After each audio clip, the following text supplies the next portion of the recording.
اعوذ باللہ من الشیطان الرجیم بسم اللہ الرحمن الرحیم السلام علیکم۔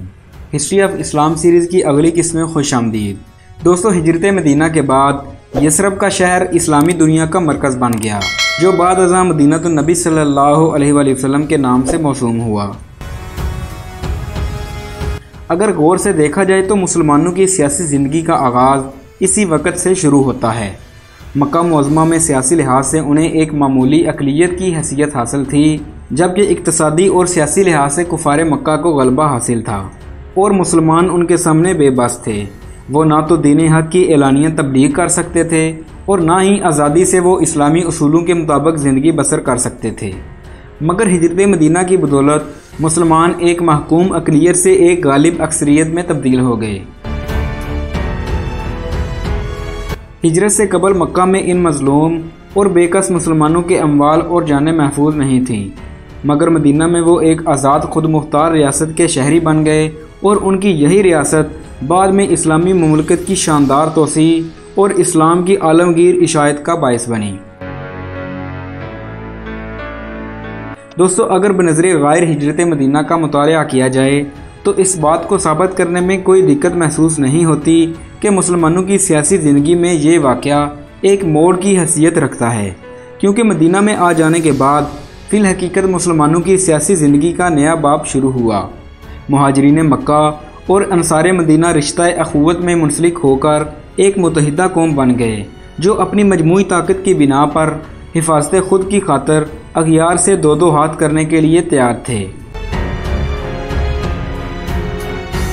دوستو، نئے ماحول میں انہیں دین حق کی اشاعت کی آزادی تھی۔ اس کے علاوہ مسلمانوں کی عملی زندگی ایسا نمونہ تھی جس کی ترغیب سے لوگ دھڑا دھڑ اسلام قبول کرنے لگے۔ آپ صلی اللہ علیہ وآلہ وسلم کی اس ہجرت سے انسانیت کو ایک بڑا سبق بھی ملتا ہے، وہ یہ کہ انسان کو اگر حق کی خاطر اپنا گھر بار بھی چھوڑ دینا پڑے تو ضرور چھوڑ دے۔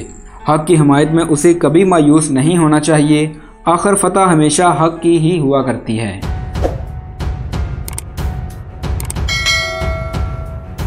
دوستو، ہجرت مدینہ کے بعد ابتدائی چند سالوں میں ہر نو مسلم کے لیے ضروری تھا کہ وہ اپنا غیر اسلامی وطن ترک کر کے اسلامی سرزمین میں آ کر مقیم ہو، کیونکہ اس بات کا ہمیشہ اندیشہ رہتا تھا کہ کہیں ایسا نو مسلم اپنے آبائی وطن میں رہ کر خاندانی یا سرکاری دباؤ سے اسلام کے مذہب سے پھر جائے۔ چنانچہ عہد نبی صلی اللہ علیہ وآلہ وسلم میں نجاشی کی غیر متعصبانہ پالیسی کے باوجود مہاجرین حبشہ میں سے کم از کم 2 مسلمانوں نے عیسائی ماحول میں زندگی بسر کرنے کی وجہ سے عیسائیت کو اختیار کر لیا۔ ان میں سے ایک بی بی سودا کا خاوند سکران اور دوسرا بی بی ام حبیبہ کا شوہر عبید اللہ بن حجش تھا۔ مورخ طبری کے بقول اسی عبید اللہ بن حجش نے اپنی بیوی کو عیسائی مذہب کے اختیار کرنے پر مجبور کیا، مگر وہ ثابت قدم رہیں۔ دوستو، دوسرے اسلامی ماحول اور اسلامی تہذیب کے جملہ اصولوں کے مطابق زندگی بسر کرنے کے لیے سہولتیں غیر اسلامی ملک میں میسر نہیں آ سکتیں۔ اسی غرض و غائد کے پیش نظر حضرت رسول اکرم صلی اللہ علیہ وآلہ وسلم نے ہجرت مکہ کے وقت مسلمانوں کو تاکیدی حکم دیا تھا کہ وہ اپنے وطن کو چھوڑ کر مدینہ کی طرف چلے آئیں۔ فتح مکہ یعنی 8 ہجری تک حضرت رسول اکرم صلی اللہ علیہ وآلہ وسلم کا یہ حکم نافذ رہا اور اس پر عمل بھی ہوتا رہا۔ البتہ فتح مکہ کے بعد یہ پابندی ختم کر دی گئی۔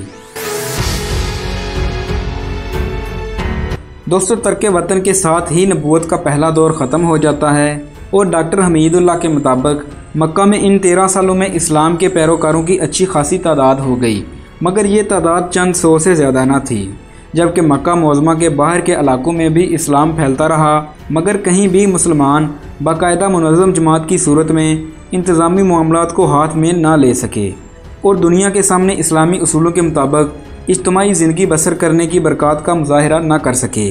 دوستو، طائف کے سفر اور قریش مکہ کے بے پناہ مظالم سے یہ بات عیاں تھی کہ مکے کی فضا مسلمانوں کے لیے اسلامی اصولوں کے مطابق اجتماعی زندگی بسر کرنے کے واسطے سازگار نہیں تھی۔